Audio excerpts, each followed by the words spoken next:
I'm Julie Chapman. I am an information security leader and military veteran with more than 20 years of experience in the public sector and in the private sector. My career journey includes leadership roles in diverse organizations across multiple industries, including the FBI, Deloitte, and now Big Pharma. I enjoy giving back to the cybersecurity community by mentoring junior and mid-level professionals, helping them navigate their cybersecurity careers. I also enjoy giving back to the community by talking about topics that we care about, issues that impact us as a community. And one of those issues is the workforce. It's conventional wisdom that there aren't enough cybersecurity professionals to meet the need. And I'd like to unpack that. When people think of cybersecurity, and I believe this applies in the community and outside of it, the thought is, the image that comes to mind is someone pounding away at a keyboard, server rooms, ones and zeros, things like that. I'm inviting you to think differently about cybersecurity because I have seen that this mindset has contributed to the talent shortage. At the end of 2021, there was a 0% unemployment rate for cybersecurity professionals, which is good news. But what isn't bearing out to be good news in terms of defending against cyber threats is the 3.5 million vacant cybersecurity roles. So again, I'm inviting everyone in the cybersecurity community, particularly the hiring managers, to think differently about cybersecurity. And here's a tool that I like to use. This is a cybersecurity domain mind map created by Henry Jang. You can find Henry on LinkedIn. There are many other mind maps and charts that can illustrate what I'm about to share, but I like using Henry's. So let's go ahead and dive in. The way Henry has this set up is that there will be a domain and then branches out with subdomains. So here in the center, you can see frameworks and standards as a domain, and then there are 5 subdomains mapped to it. So let's go around this map. At 1 o'clock, we have application security, and there are multiple subdomains associated with it. We have risk assessment, same arrangement, enterprise risk management, and the associated subdomains. In green, we have governance and all of these subdomains that go with it. Next, we have threat intelligence. At 6 o'clock, we have user ed.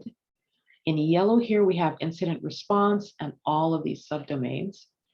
And we are in the 4th industrial revolution, where we can see that cyber impacts our physical reality.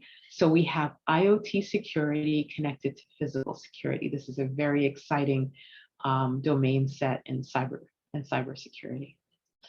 In blue here, we have career development and the subdomains, and then rounding things out, finishing everything off, we have security architecture and multiple subdomains. So looking at this map, there are so many career paths that a person could take if they're interested in cybersecurity. But let's dive in just a little bit deeper. Let's look at the skill sets. So let's say we were to create a Venn diagram with skill sets that were needed for application security versus governance. There might be a tiny overlap, but not a big one, because these are very different roles with different skill sets that are needed. Now, if we were to create a Venn diagram for career development and user ed, we probably would have a big overlap between these 2 domains, but not if we were to do it for either of these against security architecture. Completely different skill set and path. It's interesting to note that even within a domain, there may be different and diverse skills that are needed. For example, if we look at the pen testing, which is under risk assessment and third-party risk, we would probably understand that there are different cybersecurity skill sets needed to exist in either of these subdomains, even though they're under the risk assessment umbrella. So again, please sit with this and consider that cybersecurity is diverse with multiple career paths, even within a major domain, and the skill sets needed are going to be diverse, okay? So looking at the NICE framework, the NICE framework supports this thinking. It has 7 categories, 33 specialty areas, and 52 work roles, right? So thinking about the mind map we just saw, the NICE framework really does support the fact that cyber is very diverse with diverse skill sets needed, from analysis all the way to investigation, governance, and secure provisioning. This is a diverse field. So what kind of skills do we typically think of when we think cybersecurity? We think coding, scripting, programming, networking, and engineering. Let's shift our mindset. The baseline skills that we need, because many of the other technical skills can just be taught, but the baseline skills we need are these. We need intellectual curiosity. We need a comfort level and acuity with research and analysis. We need communication skills.